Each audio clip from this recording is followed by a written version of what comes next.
I invite you to remain standing for the reading of God's holy word. We'll be in Genesis chapter 17, verses 1 through 7 and 15 and 16. When Abram was 99 years old, the Lord appeared to him and said, I am God Almighty. Walk before me faithfully and be blameless. Then I will make my covenant between me and you and will greatly increase your numbers. Abram fell face down, and God said to him, As for me, this is my covenant with you. You will be the father of many nations. No longer will you be called Abram, your name will be Abraham. For I have made you a father of many nations. I will make you very fruitful. And I will make nations of you, and kings will come from you. I will establish my covenant as an everlasting covenant between me and you and your descendants after you for the generations to come, to be your God and the God of your descendants after you. God also said to Abraham, As for your wife Sarai, you are no longer to call her Sarai. Her name will be Sarah. I will bless her and will surely give you a son by her. I will bless her so that she will be the mother of nations. Kings of the peoples will come from her. This is the word of God for the people of God. Thanks be to God. Amen. You may have heard the ridiculous story of a man who was denied entry into a fancy dinner club because he wasn't wearing a necktie. The doorman sent him away with instructions that said, if and only if you have a tie wrapped around your neck, may you come back. The fellow managed to rummage through his car, but he couldn't find a necktie. However, he did find a pair of jumper cables in the trunk. He decided to fashion the jumper cables in the form of a necktie. He returned to the door of the club, and the doorman saw those jumper cables wrapped around the man's neck and realized, well, technically, they could be described as a tie. So he said, well, I guess you can come in, but just don't start anything. Now, all silliness aside, here is where we want to begin today's message. The people in history who have most impacted our lives were people who were determined to start something. Nearly 2,000 years before the time of Jesus, God came to a man named Abram and gave him a command and a promise. He was to go to the land of his father, to a land that God would show him, and that God would make him into a father of many nations. And then we read one of the most important sentences, perhaps, in all of literature. We see in Genesis chapter 12, verse 4, so Abraham went as the Lord had told him. Simple, concise, and to the point. The Lord gave him a command, and Abram went as the Lord had told him.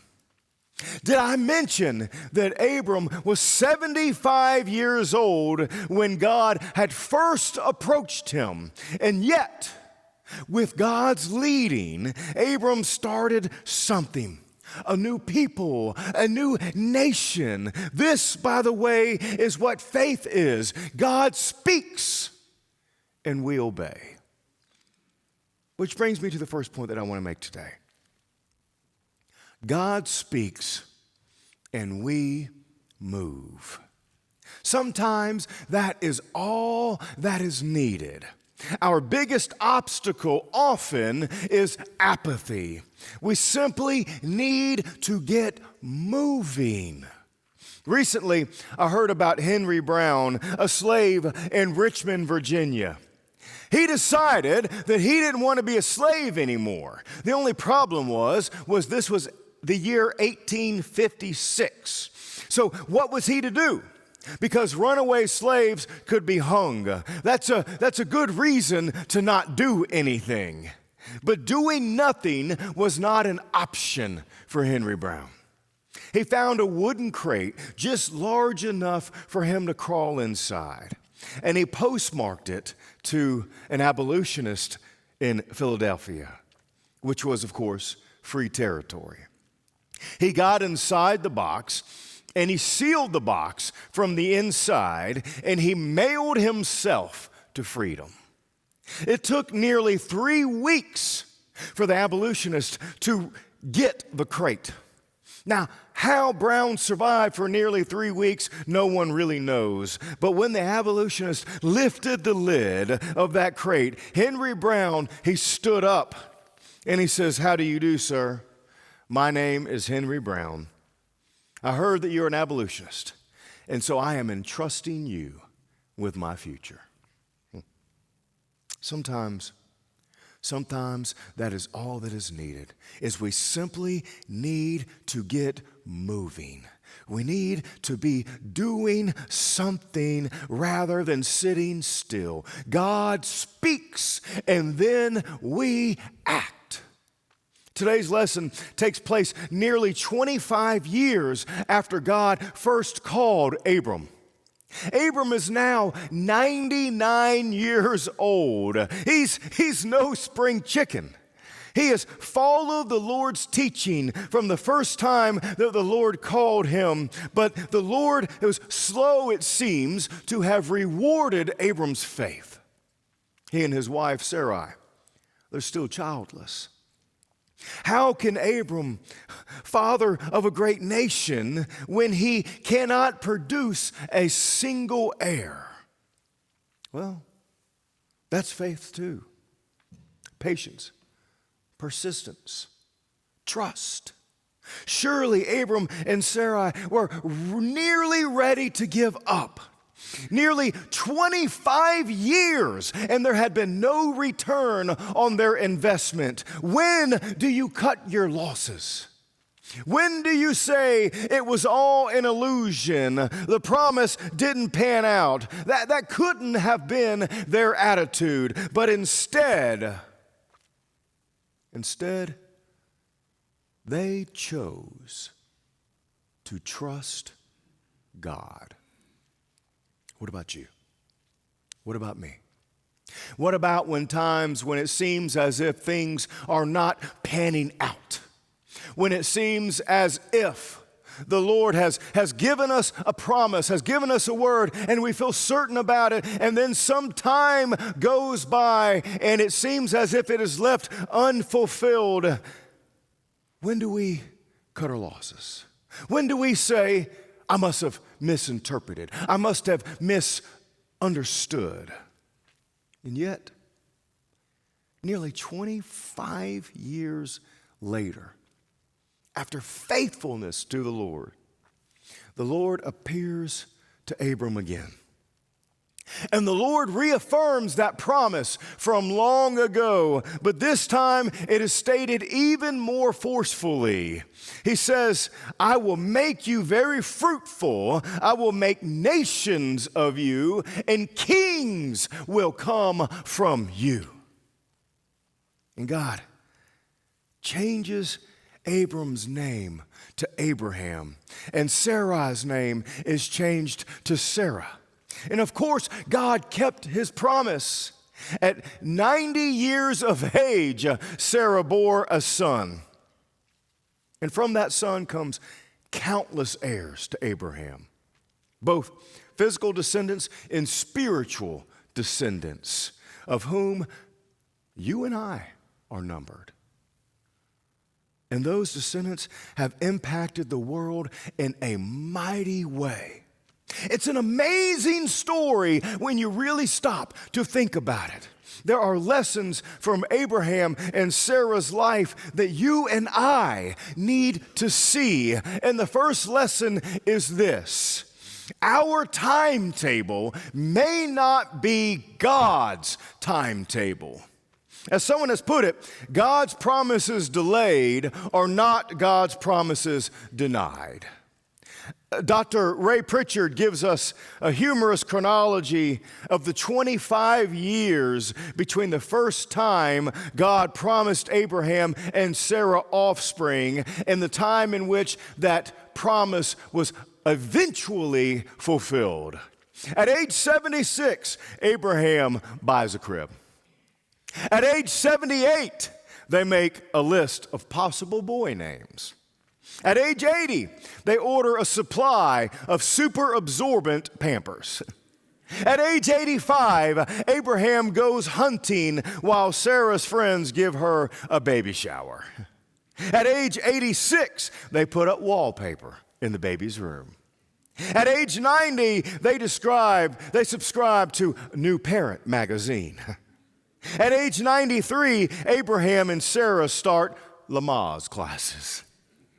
At age 96, Abraham drives a practice run to the hospital. At age 98, he packs the suitcases and he sets it next to the tent door.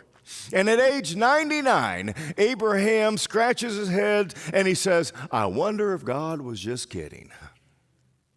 I think that you and I, we may have decided somewhere in the course of that 25 years, we may have decided that God was just kidding. But I'm not Abraham. And I'm known to be impatient, as I would imagine many of you are too. I read about a lawsuit in India, which was filed in the year 1205. A man by the name of Molojai Thorite filed this suit. And here's what's remarkable about the lawsuit. It was filed in 1205, but it was not settled until 1966. By the way, they ruled in his favor. Obviously, it didn't do him very much good, but his descendants did receive an undisclosed amount of money. That's a long time for one to wait for justice. 761 years.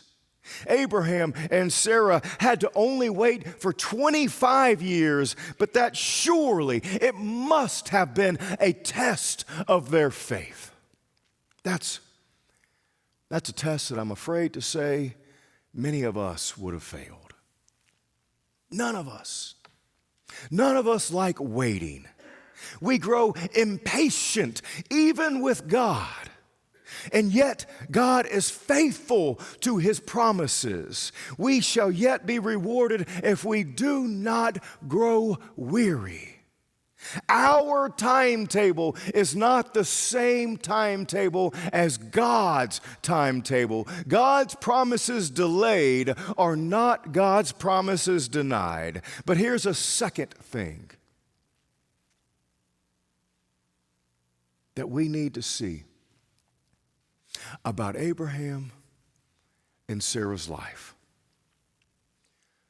God's purposes are grander than our imaginations can ever envision.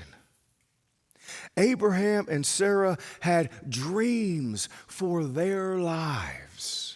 Just as you and I have dreams for our lives. They dreamed about where they would live and the kind of work they would do. They dreamed about having children and grandchildren. That's a dream that they nearly missed out on, but still they dreamed. However, do you think that ever in a million years they would have dreamed that we would be sitting here in the church today, all of these thousands of years later, telling about their own personal story? Not only that, do you think that they had ever imagined more than 1 billion Christians and nearly as many Muslims and Jews, for that matter, would be telling their story all over the world still today? You see, they could not see that their lives were part of a grander purpose that existed in the mind of God. For it was through this elderly couple that God blessed the world in a unique and an eternal way. You and I, we think too small. If we could only imagine what God can do with our lives.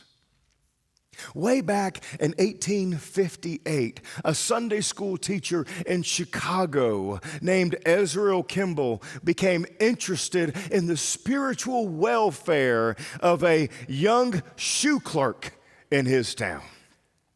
And after debating about what to do about it, Kimball started down toward Holton's shoe store where the young man worked. After walking by the store once, Kimball finally mustered up the courage that he needed to go in. And finding the young man in the stockroom, Kimball proceeded to talk with the young man about his own personal faith. The shoe clerk, Kimball, showed such an interest in that day was none other than Dwight L. Moody. Kimball got through to Moody, and Moody went on to become the greatest Christian evangelist of his day. But this is just the beginning of what God would do through this Sunday school teacher's witness.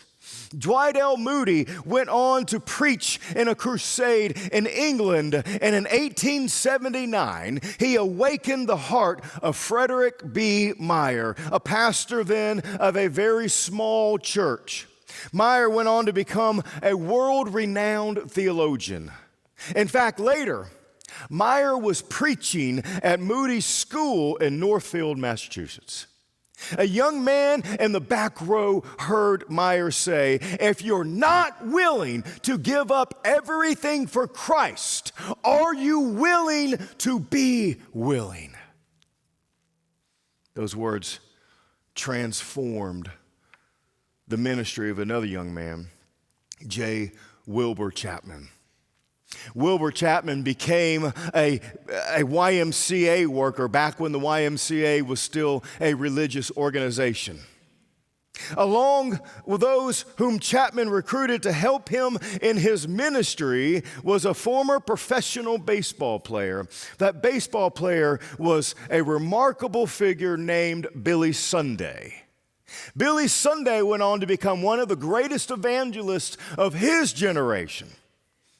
And later at a revival in Charlotte, North Carolina, Billy Sunday so excited a group of local men that they began an ongoing prayer group that met faithfully, and later engaged an evangelist by the name of Mordecai Ham to come to their town and to revive the Spirit again. And in that revival with Mordecai Ham, a young man heard the gospel, and he made his profession of faith. His name was Billy Graham. Do you think that Sunday school teacher, 150 years before trying to get up his faith and gain the courage to share his faith with a young shoe clerk in Holton's shoe store, had any idea what one day would touch millions of lives? Dwight L. Moody, Frederick Meyer, Wilbur Chapman, Billy Sunday, Mordecai Ham, and Billy Graham, and anyone else who has ever been touched by Graham's or any of their ministries. You and I, we think too small. God has imagined greater things for your life and for mine than we can ever envision if we will but trust Him. God's timetable is not our timetable, and God's purposes are greater than our minds could have ever imagined. But there's one more thing that we need to see. It is in trusting God that our lives find their greatest fulfillment. It is in trusting God that our lives find our greatest fulfillment. Following Christ is not just about building God's kingdom, it is about discovering the abundant life for ourselves as well. Some of you will remember a man who had once had an enormous impact on American television audiences. His name was Catholic Bishop Fulton J. Sheen. Sheen was known for his preaching and especially for his work on television and in radio. And at one time, his nationally televised show drew as many as 30 million viewers, making it one of the most popular programs on television. How did Sheen do what he did? The turning point in Fulton J. Sheen's life happened when he finished college. There was a national examination upon his graduating college, and the prize was 3 more years of studies, of scholarship. Sheen took this examination, and he won one of the scholarships. He was informed of this immediately, and during the summer, he went to see St. Viator's College to see Father William J. Bergen, who happened to be a very, very close friend and mentor of his. Father Bergen was on the tennis court at the time he arrived, and with great glee and delight, Sheen announced, "Father Bergen, I have won the scholarship." Father Bergen turned from his tennis playing, and he put his hands on Sheen's shoulders, and he looked him straight in the eyes. And Father Bergen said, "Fulton, do you believe in God?" Young Sheen replied, "Father, you know that I do." Father Bergen said, "I mean practically, not from a theoretical standpoint." This time, Sheen was not so sure. He looked him in the eye and he responded, "Well, I hope I do." And then he looked at the young lad and he says, "Then tear up the scholarship." Father Bergen, Sheen protested, "The scholarship entitles me to $9,000 or $10,000 of education." Now, obviously, this is quite some time ago. Bergen retorted, "You know that you have a vocation. You should be going to seminary." Sheen countered, "But I want to get my PhD. There's little chance that I'll ever be able to get my PhD after I graduate and after I'm ordained, and I would very much like to have a good education," Bergen retorted. "Tear up the scholarship. Go to seminary. That is what the Lord wants you to do. And if you do it, trusting in Him, you will receive a far better education after you are ordained than before." And listen to how Sheen describes that turning point in his life. He says, "I tore up the scholarship and I went to seminary. And I have never regretted that decision." What I'm saying to you is this: when you follow God's leadership, you not only play a part in God's plan for your creation, but you find the most fulfilling life that you can live in and of itself. Abraham and Sarah did as God commanded, and God rewarded them beyond their wildest dreams. Not as quickly as many would have thought, but God's timetable is not our timetable. But God rewarded them far beyond anything that they ever could have imagined. They became a blessing to the entire world, and they had a rich and fulfilling life as well. So can we, friends. so can we. Praise be to God the Father, the Son, and the Holy Spirit. All God's people said, amen. Brothers and sisters, let's stand as you're able as we join our voices together. I